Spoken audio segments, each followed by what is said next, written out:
Adicional a las partes de las centrales conmutadas, de los problemas, las limitaciones de capacidad, igual el ordenamiento en las vías, en las calles o en las partes públicas, se necesitaba tener protegidas todas esas redes. Ya no eran redes sencillitas de uno o dos cables, sino cables armados muy grandes. Distribuirlas, regenerar las señales, porque a lo largo una señal analógica se dice, aunque suena feo, induce, pero normalmente uno dice engendraba corrientes parásitas, y la persona oía de esa intensidad sonora más de la mitad era ruidos, interferencias con otras conferencias. Y la red en ese momento seguía siendo mucho más costosa en la calle que lo que se tenía en equipo. Entonces era un problema gravísimo, porque las inducciones, los aguaceros, todo lo que veíamos hasta hace muy poco tiempo, eso también existía en ese tiempo. Entonces había mucho factor de error al tratar de comunicarse en 5 abonados contra 5, y generaban y se cruzaban, y bueno, había cantidad de cosas. En los años 60, 70, cuando aparece el transistor, aparecen sistemas electrónicos que tienden a digitalizar las redes, y sale tal vez el paso más grande, que aunque hoy de pronto no se ha visto mucho, es el sistema PCM, modulación por pulsos codificados. ¿Qué hace esto? Comienza a reducir la red. Se dan cuenta que una señal analógica a través de circuitos diferenciadores de condensadores, bobinas o condensadores y resistencias, una señal se puede reconstruir.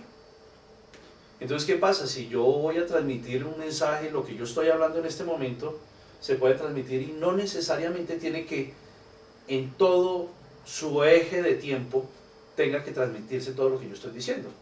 Entonces simplemente se hace un muestreo de la voz, son unos valores, se cuantifican esos valores, se codifican y se mandan en un tren de pulsos. Entonces se mandan unos y ceros, un sistema binario, unos y ceros, se recibe en una memoria y se tiene y se entrega en el tiempo que se necesita.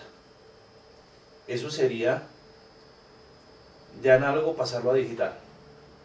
La transmisión digital se hace, y una vez que esa transmisión digital ha alcanzado su objetivo, que sería al receptor, allá se va a decodificar y se va a mandar a un sistema analógico. Entonces, el origen es analógico, se pasa a digital, se transmite digital, se recibe digital, se vuelve analógico y el ser humano lo oye. Entonces, ¿qué pasa? Vamos a utilizar 2 hilos para un sistema de PCM que eran 30 llamadas, y sobre esos sistemas se hacían jerarquías, se hacían multitramas. Entonces estábamos enviando finalmente 512 llamadas, conferencias, por un solo par telefónico. Entonces en el desarrollo de las telecomunicaciones en redes, pues ya no tocó romper tanto cada ratico los andenes en las ciudades, no se necesitaría tanto poste ni tanto cable, sino simplemente equipo. Transmitir señales digitales hacía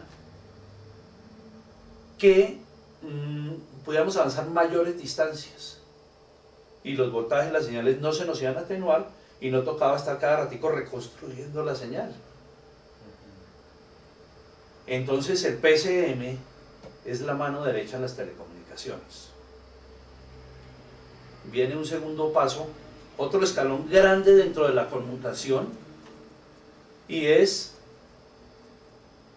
que aunque teníamos señales, teníamos centrales analógicas, centrales conmutadas a través de selectores y motores, en la calle estábamos dando un paso muy grande en las redes, y era, en el caso famoso de hoy en día, que cualquier persona se metía en un poste y chuzaba una llamada y no tenía ningún problema.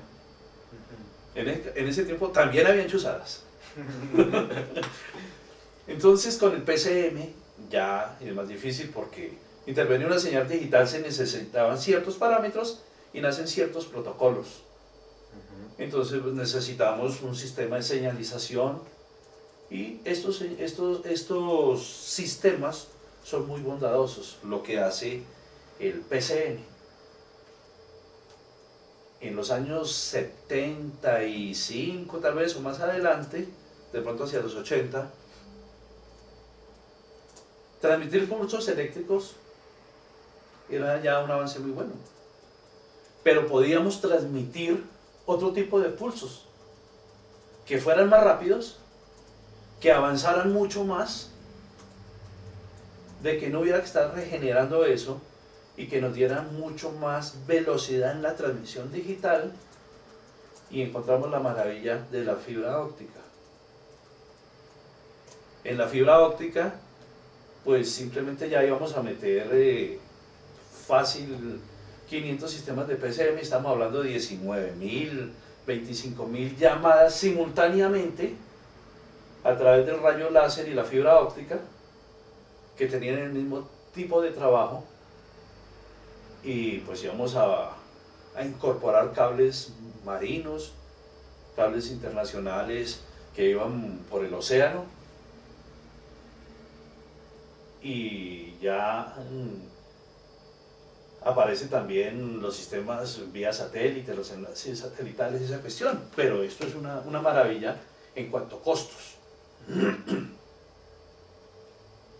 Volviendo atrás, en las centrales telefónicas comienza también a ganar espacio, porque son ciudades que se han industrializado, hay mayor demanda y se necesita mayor capacidad. Antes teníamos centrales OS, luego se pasaron a los sistemas que imitaban a las señoras, que eran los sistemas por selectores normalitos, que trabajaban radial y en una forma longitudinal o tangencial. Aparece un nuevo selector de mayor capacidad, mucho más pequeño, mucho más rápido y de más capacidad ante todo. Son los selectores crossbar, por coordenadas. Son las centrales ARF. Entonces también revolucionan la capacidad de la empresa de teléfonos, al menos aquí en Bogotá. Son las centrales telefónicas ARF las que cambió, se incrementó la numeración. Ya que ya no eran 4 y 5 cifras, pasamos a 6 cifras y al poco tiempo a 7 cifras.